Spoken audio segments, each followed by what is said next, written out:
Réussir ces joints de carrelage, niveau de difficulté à marteau. Phase finale de la pose d'un carrelage, la réalisation des joints assure l'étanchéité et participe à la qualité du décor. Au sol ou au mur, les recettes d'une application réussie. Vous aurez besoin de mortier de jointoiement. En poudre pour le sol, en poudre ou en pâte prête à l'emploi pour le mur et de l'enlève voile de ciment. Munissez-vous d'un seau, d'un malaxeur et d'une perceuse, d'une truelle, d'un couteau à enduire, d'une raclette en caoutchouc, de chiffon et d'une éponge pour les joints au sol. En pose murale, la préparation se fait plutôt dans une auge. Prévoyez des gants étanches et des genouillères pour les joints au sol.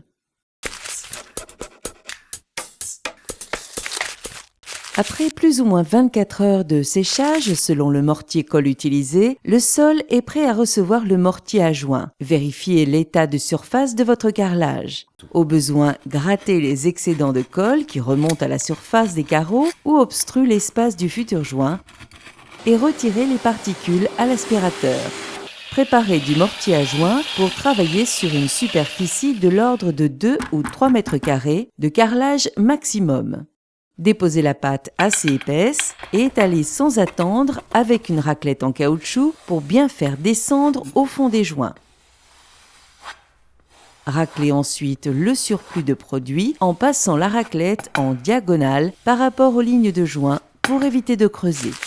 C'est le format et la largeur des joints qui déterminent la consommation du produit au mètre carré. Pour des carreaux de 30 par 30, comptez environ 0,5 kg mètre carré et 0,3 kg par mètre carré pour un format 60 par 60. Préparez juste ce qu'il vous faut pour traiter 2 ou 3 mètres carrés. Le mélange offre un temps d'utilisation limité et vous risquez de devoir jeter le surplus. Dès que le produit commence à prendre, frottez doucement en passe rotative avec des chiffons secs. 20 minutes après, passez un coup d'éponge humide pour bien lisser les joints. Rincez fréquemment à l'eau claire.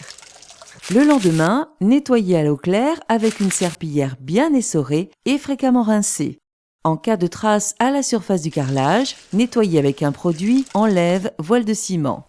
Il existe en formulation pour carrelage émaillé ou non émaillé.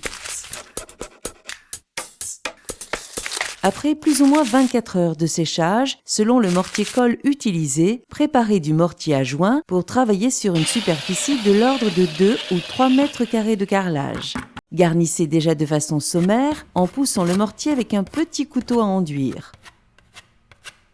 Étalez ensuite à la raclette en caoutchouc pour forcer le mortier à aller au fond des joints. Passez l'outil en diagonale pour racler le surplus sans creuser la surface des joints. Le mortier à joint existe dans de nombreux coloris. Il permet ainsi de s'accorder à la teinte des carreaux ou d'accentuer les effets géométriques. Si votre carrelage doit être en contact avec de l'eau ou des projections d'eau, remplacez l'eau de gâchage de votre préparation en poudre par une solution hydrofuge qui renforcera la résistance des joints. Lorsque le produit commence à durcir, frottez en passe rotative avec des chiffons secs comme pour le sol. Poursuivez avec un coup d'éponge humide pour bien lisser les joints. Rincez fréquemment l'éponge dans un seau d'eau claire. Laissez encore la prise se poursuivre, puis frottez avec des chiffons secs la surface des carreaux. Au final, quand le chantier est terminé, nettoyez toute la surface à l'éponge humide pour ôter les dernières traces. Laissez durcir 24 heures pour l'utilisation de joints en poudre et 48 heures pour des joints pâte avant de replacer les meubles et d'utiliser la pièce. Une finition soignée pour une réalisation de qualité. Une question, un doute, un conseil? Contactez le 0810 634 634.